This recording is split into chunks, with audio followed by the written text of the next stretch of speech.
little bit.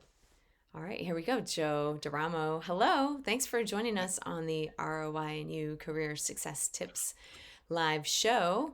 And I'm just so happy to connect with you, fellow Framingham State College, now University Hmm. alum, Right. and also a top copywriter. But first, before we jump into about you, I was wondering if you could share with our recent grads and emerging professionals and anyone else who's looking to uplevel their career, what are some things that you're seeing that may not be widely known? COVID tends to be the most popular thing, but maybe what's some of the impact so that people can prepare? Well, I mean, some of the interestingly enough, with all the technology that's out there, a lot of old school things still work. Um, Hmm.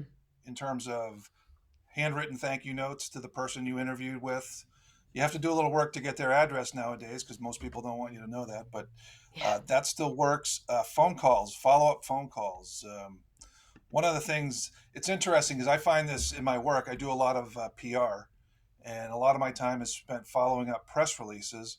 And it's hard to get an editor or reporter on the phone nowadays.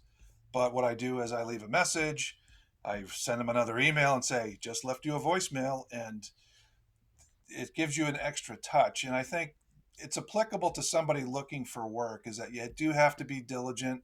You do have to realize that people are getting a ton of correspondence via email.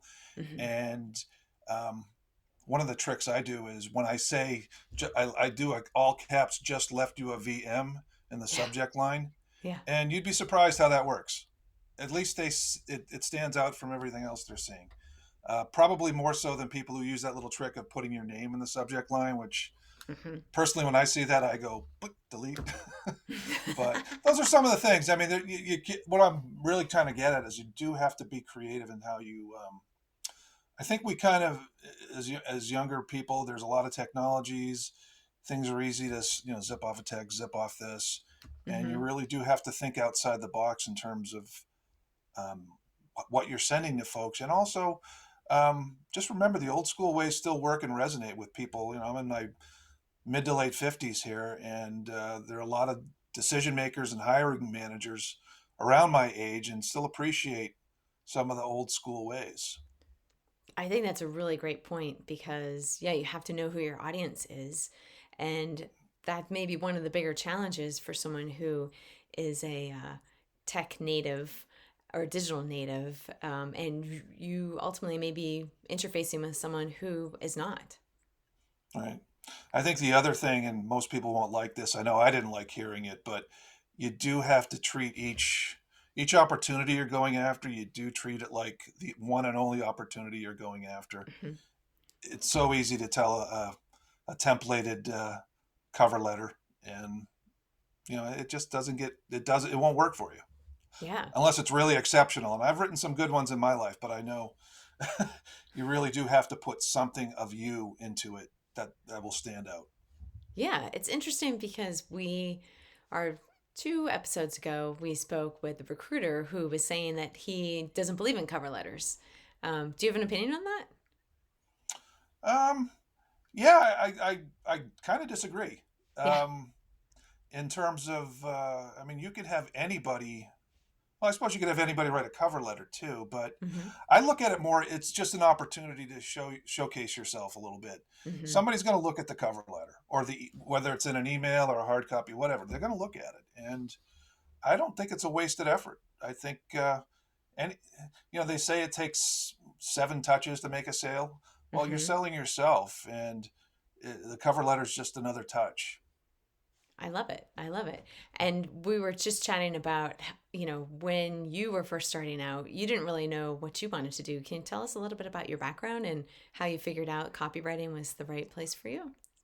Yeah, I knew writing was part of one of the things I like to do, but I really didn't know how that would work. And I went through the courses. It was a media communications major back then, so we did multi-image presentations. We did TV classes, and there were opportunities to write scripts and things like that. And I enjoyed it, but I really wasn't sure where that would fit until I did a couple of internships. I worked for Channel 7. They had a bureau at the Metro West Daily News, and that exposed me. to that environment, and I was a big reader of newspapers, and I think that also kind of Mhm. made me think along those lines. And I had conversations with my boss, who was a reporter named Mike Lawrence, and we talked about things I could possibly do. And he mentioned, PR marketing, that he saw me in those kind of roles. So I had that filed, and then my last semester at State, I did an internship at a small ad agency in downtown Framingham, Okay. and they put me to work right away. They're like, "Hey, we need a press release to announce this." Great. We need a radio script. Okay. And I was like, "Wow, this is it." So that set me on a journey to being a copywriter. I'm like, I like doing this stuff, and it set me on my path. And I've had a strange career path where um, I've basically said the thing I've said I didn't want to do, I ended up doing. I said I got really frustrated, and this is, I'll say this to people who are graduating: you're going to get frustrated. And Mhm.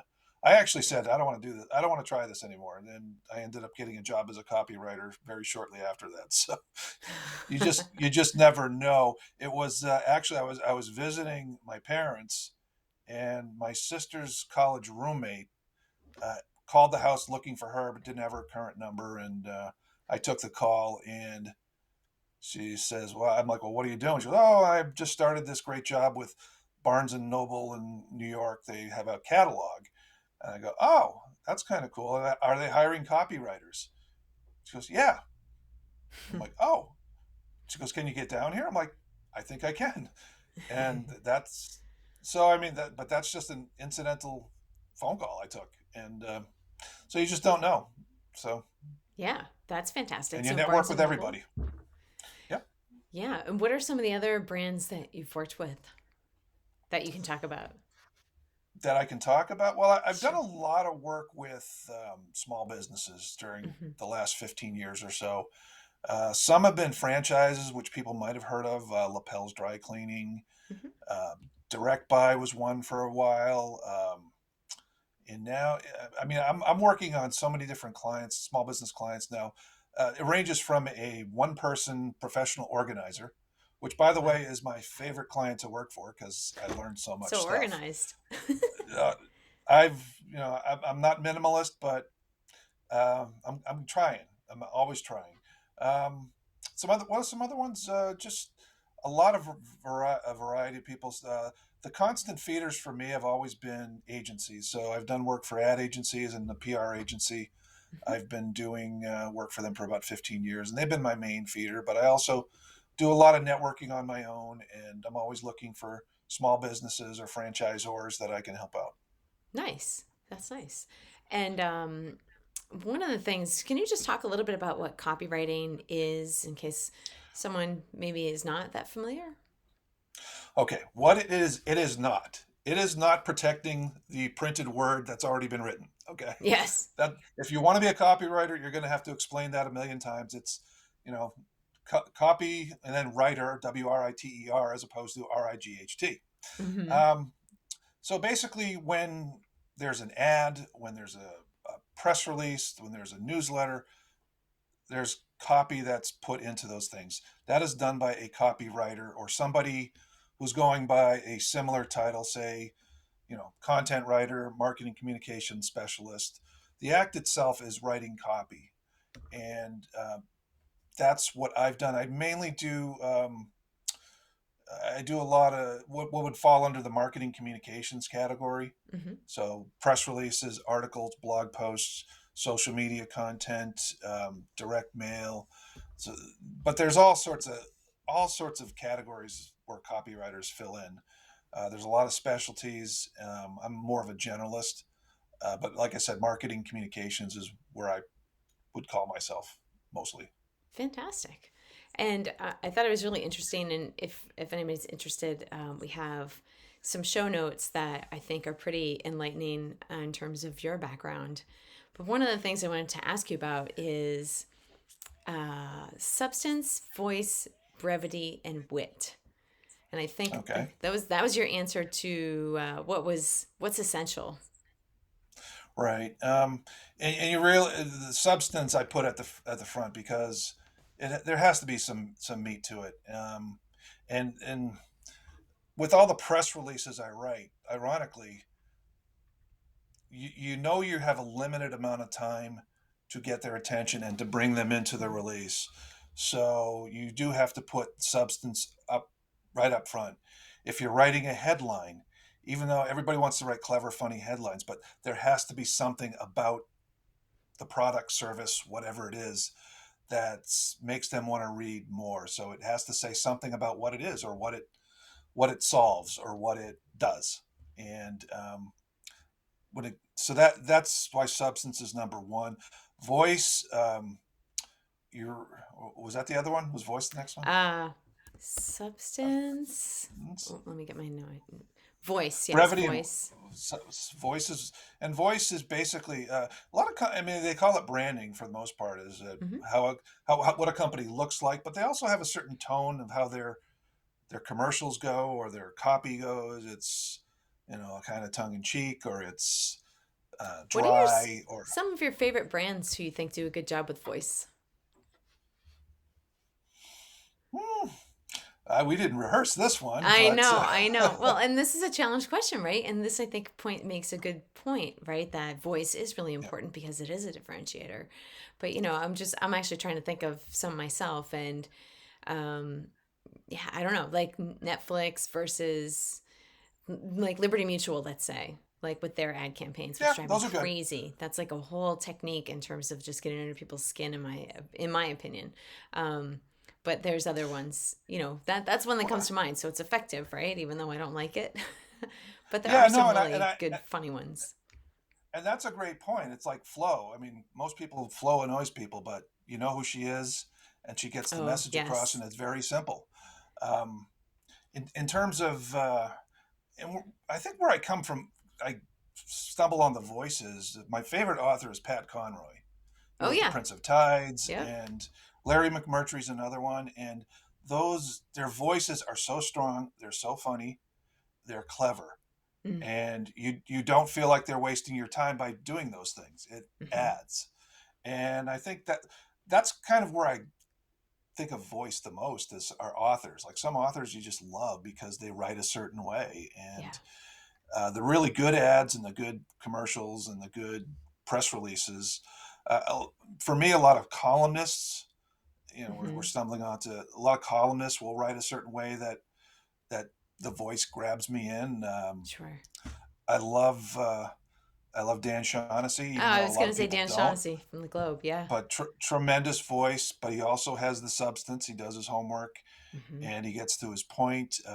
I just I just went to a launch party for a fellow networking colleague of mine. Matt Ward is his name. I don't know if you know Matt, but he just put out a book, and the I started reading it last night, and I was getting tired. I'm like, oh, I really want to keep going. And what I love about it was like Matt was right in front of me, only it was on words on a screen, as Mm-hmm. opposed to him talking to me. And Mm-hmm. when I say voice, that's what I mean, and that's what most companies are looking for. They're looking for somebody who can have a conversation with you, but only it's in words on a screen, or on a page. I love that. I think that's so great. And brevity, despite how long I've rambled on about this, is also important, because you do we have so many things going on, so many things to pay attention to, and if you're not quick and to the point, you're going to lose your audience. So that's a key in copywriting. That's why it was funny, because my cousin, his daughter was applying for a PR job at a company in New York, and wanted to know if I would talk to her. So I said sure, and I did a Zoom call. I pulled up one of my releases, and I just walked her through the format. And it's like, here's where you do this, but it's like that first paragraph has to have almost everything in it. The Sure. rest of it is just filler and supplement. But that first paragraph, and um, I, I wish she had let me review it before she turned in. It was an assignment for an interview, and a Oh, lot of okay. companies will do that for writers. They Yep. will make you do an assignment, and I think it's a good practice. And that part of it went very well for her. She actually got a call back. Great. She ended up getting another offer, so it was successful. So, but Fantastic. you know, the writing, I think, could have been tightened up a little bit, but I could see that she took in what I said. The format was there, Yeah. um, so And that it takes does work. time. It's always going to work. Yeah. That takes time. And I wonder too if that is going to be kind of a retiring art, right? Like when I was at the Globe Mm, and other newspapers for 15 years, there was only so much physical room in the paper. So you learned very right, quickly. And when you're writing a headline and you have to fit it into a space like this and it needs to be this big, it really trains you to think about how can this be shorter. And with web copy, while it's unlimited, I think the stakes are even higher in order to really stand out and deliver, because people's attention spans are not sitting and looking at the right, paper as you were in the commuter calf back in Framingham right. State. Yeah, The hard it's so copy, the interesting. hard copy newspaper is a bit of a commitment. You've got it in front of you. You're not going to just throw it out after one article. You're going to go all the way through it. Whereas an internet article, you know, they'll look at it. If it catches you, you'll read it. If not, you'll click on the next thing, Mm-hmm. and Yeah. it's 5 seconds or less usually. And email subject lines right there, right? Brevity, even wit. absolutely, because if that subject line doesn't work, they're not going to click. Mm-hmm. You just can't count on it, and I try to get that across to my clients, and they kind of eh, one of the and they try to oversell a little bit too. It's another thing I'm very cognizant of writing. I think part of going back to, and this feeds into the wit part of it, is that it's got to be clever. People don't like to be sold. Yeah. They want solutions. They want something that's going to add to their life. They want to be entertained, and hopefully Mm-hmm. all at once. Mm-hmm. And if you're selling them, I've got a client who will send corrections. I get edited all the time, folks. It happens. It's just part of life. That's another thing I'll tell budding copywriters is like, take the edits, take the feedback. 9 times out of 10, it makes the piece much better. Yeah. Um, Oh, yeah. Sometimes clients want to be a little too flowery and too salesy, and you just have to say, let's stick to the benefits. Let's not we're not selling here. Let's sell what you're solving. Yes. So, Yeah. and Yeah. they No, usually get that. yeah, and ultimately that might also come back down to voice too, especially if you're working with a new Absolutely. client in a new project that you might not be familiar with. Not to take editing personally. I mean, when I was at the Globe, I worked with not Dan Shaughnessy, but a lot of great reporters of his caliber, and occasionally there'd be like some type of like, well, I don't know about this comma, and I would say, look, my job is to make you look good. So, my name's not actually on this. And they'd be like, oh, all right, well, maybe the comma should be there. Or I can, but I was like, if you want to take it out, that's fine. And just to have that humility, I think is important.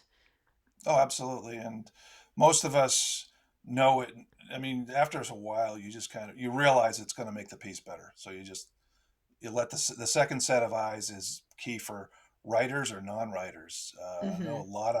a lot of your students probably are writing resumes or cover letters or whatnot, and the last thing they want to the last thing they want to see is a marked up page of Yeah. edits and stuff from somebody. And to that, I would say just bite your lip and just kind of take the feedback for what it is.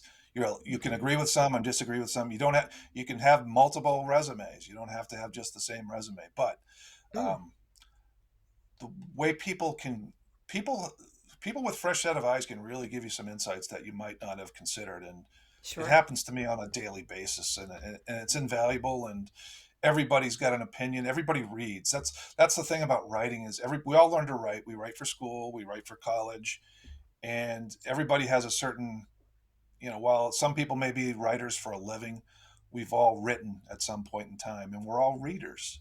Mm-hmm. So every opinion has something to offer.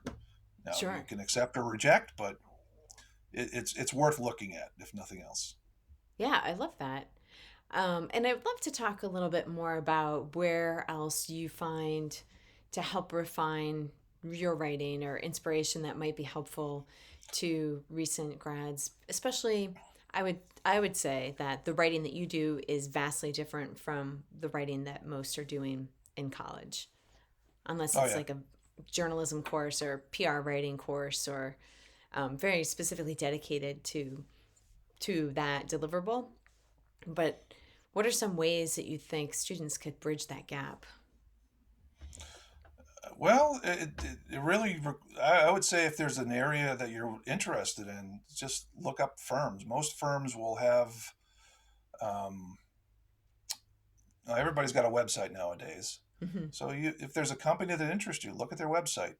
How is it written? How is it communicated to? I mean, that's the beauty of being where they are now, being where your students are now, is that you can there's no, everybody's got a website, everybody's got publications and articles. Whatever the company is that you're interested in, go to their website, read their stuff. They all have newsrooms. They all Hmm. have a lot, most of them have video and content like that, so it's a lot easier to get this stuff into research Hmm. than it used to be, so take advantage of that. If you don't know, uh, this is my secret tip for everybody, but I'll share it I with your love it. audience too. Is that if you're on LinkedIn, and you should be now, even if you're not graduating for a while, they have discussion groups for any number of topics, and these people, you basically can join one of these groups and be talking to your niche audience, the place you want to be, whether it's lab technicians, realtors, you Hmm. name it, social media experts. There's a category for everybody. And I think one of the things you'll find is that people who are in business, especially the small business owners who've been doing it, they love to help out in any way Yeah. they can. They want to Yeah. give back. So let's say you wanted to get into social media and you joined a social media marketers, and you Hmm. could do a post, start a discussion. Interested in this business. What's the best place for me to work or get an internship, or what's the up and coming focus? And you'd be amazed how people will either guide you somewhere Hmm. or possibly even say, give me a call, message me up, and we can talk. I do it now for clients when I do press releases and other things. If there's a news story, I will try to start a discussion and use the article as it's kind of Oh, the feeding interesting. point. Huh. And what I've seen happen is, because you're joining groups that are kind of your target audience, Sure. and I've this the franchise client I have, um, we did a very simple press release, Hmm. uh, tailored towards commercial real estate and people, hotel property owners, that sort of thing. And they landed an account that every time I see this client, he tells me how many more hundreds of thousands of dollars that one particular post has Wow. generated, and it was all because it got in front of the right people. So, Wow, that's a great technique. So what you did was you had a press release that was promoting a product, but you put a question into a group mhm, where that target audience was. So it was people in real estate. You said, "Hey, yeah, what do you think about this? What if it's okay, like what can you tell me a little bit more about how you posed the question?" it's been a while. I don't even remember. Oh, Like, all what right. are what are the That's okay. challenge? What does your facility do for its dry cleaning purposes? Something. Sure. It wasn't that brilliant, but it was It's relevant effective. and it resonated. And that's what I try to do with each time I use that approach, is that just Hmm. ask a question. I think, and one of the things I really encourage, and I've had this discussion with some other folks, is, if you write your own stuff or you have articles or at least written by somebody from your company, if you have your own stuff, I think it works so much better. Mm. I was having this conversation with a sales consultant last week, and he was telling me, "Oh yeah, I've got my newsletter, and fortunately they produce the content. Somebody in the home office produces the Sure. content. We send it out." And I'm like, "Well, do you ever write any, like the intro or any of that stuff at the top?" And he's like, "Sometimes. Usually I'm kind of busy." I'm like, "Well, which of your newsletters gets the better response in the open rates?" And he Mm. goes, now that I think about it, the ones that I actually wrote do tend to do better. In fact, my Yeah. LinkedIn posts that I write tend to be a lot better than the ones that I just forward a link. Hmm. And again, good writing. And you don't have to be a great writer; just be a good, competent writer and talk Hmm. like you. Yeah, be authentic. sound Be authentic. Sound like you, and it goes a long way. People Yeah. people can tell. Yeah. Have you seen, this idea of authenticity? how maybe voice in a company has evolved over, the span of your career in terms of formality, or what are some other things that you've noticed? Well, definitely the focus on punctuation has gone to hell. For the Yes. better and worse. I mean, Yeah. um, when I started out, we were more formal. It was taboo not to have a complete sentence, Hmm. um, and that slowly evolved to the point where I think it's probably gone too far. Where some words you probably wouldn't say around your parents or children. Yes. You would. So I think it's gone a little too far in that regard. But Hmm. that's one thing I've noticed how it's evolved. And um, I just, it's good and bad. I think one of the biggest eye openers I had was one of my first grunt jobs where I was actually transcribing, and Oh, I was wow. doing a verbatim. This is, you do what you got to do when you start out. I was transcribing, and when I'll never, it left an impact on me as um, the verbatim transcript of how we talk, like me talking now. Yeah. If you see it in words, because we have voice to text now, right? So you can see Yeah. it. I might not sound that bright because Yes. of how my delivery or whatnot. So Doesn't in translate. writing, in writing, that's kind of the so you got two sides. You got the formal, grammatically correct, and then you got conversational, and you try to merge them somewhere in between. That you want to Hmm. be conversational without sounding bad, Sure. and it's a craft. It certainly can be learned. It's not an art. It's not natural. It can be learned. Yeah. And I think also for a recent grad, right, you may want to think about the punctuation and think about the things that are going to stand out, maybe skew toward more formal than less, I would Mm-hmm. say, right? You're not writing Instagram captions, let's say, but then also making sure that it does represent you so that when you walk in for the interview, it sounded like you. They're not expecting. I had a funny experience yesterday that I was doing some hiring and I was confused about who was texting me. And I got on the call and I thought, oh, wow, this person sounds like a totally different person. And well, guess what? It was. you know, Right. it's like, so think about that too when you are interacting, especially if you come to a point in time where you're doing a phone interview. People are talking to a lot of people in the interviewing process. So to reference things that you may have introduced already, so there's like a mental trigger in terms of, Mm-hmm. oh, this is the person I'm talking to. I mean, they may have your resume sitting in front of them, or they may not, or they may just be, didn't sleep because of nor'easter blew through or whatever.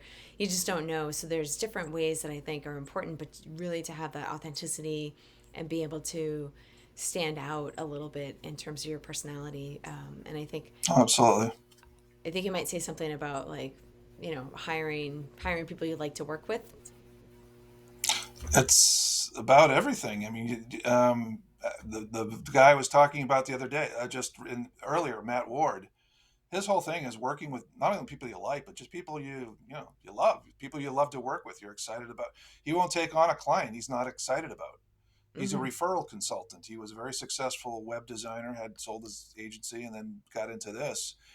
And Cool. you know, a lot of times, we all take we you need to pay the real bills, you need to pay the rent, you take work because you need the money, but strive towards working with people who bring you joy Yeah. is basically the message. And you got to give people enough of a chance to find out whether they give you joy or not. But if they're not giving you joy, look for something you to do or people to work with who do. Yeah, a better fit. And I think in the context of interviews, right? Like getting that sense of what the culture is and understanding that the person on the other side of the table also is bringing a certain amount of anxiety. It costs a lot Sure. to bring someone on board to hire them on your staff, and there's a lot of pressure on their side too, and not feel like it's all one way. A bad hire. I was just writing. One of my clients is a background check company, Oh, cool. and the thing I was writing about, one of the point, it is so expensive to hire somebody to begin with. Yeah. Now you can't find people to hire, or it's very difficult. And a bad hire is even more expensive. And what this background check company does, they do social media screening. So they're Oh, like a cool. third party who does that sort of thing. So there are companies are doing this informally, but they're also hiring people to professionally do this. Hmm. And it's a question. A lot of these, there's a lot of pressure on these companies to make good hires, Yeah. and so they're going to that level of scrutiny to make sure it's a good hire, because a bad hire it kills them. They spend Yeah. 2 3 months, they find out somebody's been posting hate speech or something else, and then they've got to start from scratch, and they've probably missed Hmm. out on candidates who could have done the job. So um, this is kind of off that topic, but my thought to advice to anybody who's going entering the job force is, Suzanne is correct. The pressure's on them to as well to find a good person. And if you go into a job interview with 5 questions, at least 5 questions to ask, and put some thought into it. Hmm. Something that's a little less. What type of benefits do you have? Like, Yeah. but that'll impress them, because who knows how many resumes they've seen? Who knows how many people they've talked to that day? But if you're asking them some thoughtful questions, they're going to remember that. Yeah. Yeah, I think that's a great point. Are there any, not that you're interviewing anytime soon, but are there any You questions never off the top know. of your head that you think would be kind of good to keep in your back pocket? Challenge question, I know. We're in the I would challenge round. honestly, I would ask a personal question. Okay. I would say, what do you like to do when you're not working? What's your favorite color? Who's going to ask that, right? Yeah, that's definitely one way to stand out. But I So think, it's that. I mean, that's one way I would do it. But be observational. You're probably in their desk or in their room, or you know, be conversational like this if you can, yeah. because if you're then you've succeeded in your interview, whether you get hired or not. If you can get it down to a conversation like this. Um, in terms of questions I might ask, I'd be interested in um, the people who've worked there or who currently work there, Hmm. and when did they start? How have they progressed? Where do they come from? What type of background do they typically have? Things like that. Just showing Those would that be great questions for an informational interview. right. Yeah. So just so you can kind of get a sense. You're in this position of starting out, and um, what can I learn? Or what would I just thought of this question? What would I learn in the first year working for you? Oh, I love that. That's What do you think awesome. of that one, huh? That's a gem right So there. yeah, no, I sometimes you just gotta need to get riffing, and they come, Yeah, I love it. but I love it. but yeah, kind of put yourself in the position that I mean, you are interviewing them. That's what you have to remember. Hmm. Yeah. And I ran into this recently. This is kind of this is probably off topic, but I recently did a LinkedIn survey on eating on LinkedIn. I'm sorry, on Zoom calls, Okay. and because it drives me crazy. I mean, that's why I'm not eating Suzanne, because it's not good. It's not cool to do that. But um, so I got a lot of different responses, and one of them, a younger person, I don't know how old he was, but probably in his late 20s, early 30s, and just, well, I think if you're more concerned about whether I'm eating or not, that says more about you and your company than it does about, you know, that you're more Mm. interested in that than my skill set. And I'm like, oh, this is great. At first I was like, my defenses went up a little bit. Then I was like, this is great. This is great feedback, Yeah. and it's applicable to people looking for work now. It's like, don't. It's easy to think that way, that it doesn't matter if I come into an interview with t-shirt and jeans. I'm there for my Mm. skill set. Hmm. Hmm. Well, my thought is, why distract from your skill set? Ah, yeah. Love that. Very You good. know, if you wear a suit, or ladies, if you wear a business suit or whatever, you can always take the coat off and unbutton the tie. if if the person who's interviewing you is dressed in t-shirt and jeans. You can always ask them, if do you mind if I take them off. They would. It's an icebreaker. They would probably say that's fine. But Yeah. if you presume that walking in is a casual thing and that it only matters what I can do, yeah, that's true. But why take away from that? Why distract from that? I think that's a very good point. Yeah, and I think it shows that you're taking it seriously, that you're putting effort in, and that's what they're looking for. Is are you willing, even before there's a paycheck involved, are you willing to go the extra mile? And I think that that is a really key piece, and that's what employers are looking for. Yeah, it's super interesting. Joe, I think we could go on all day because yeah, Probably. this is awesome. I love it. What's your favorite color? I think that's a great icebreaker, right? And that's something they do. That's what they did when I was in college.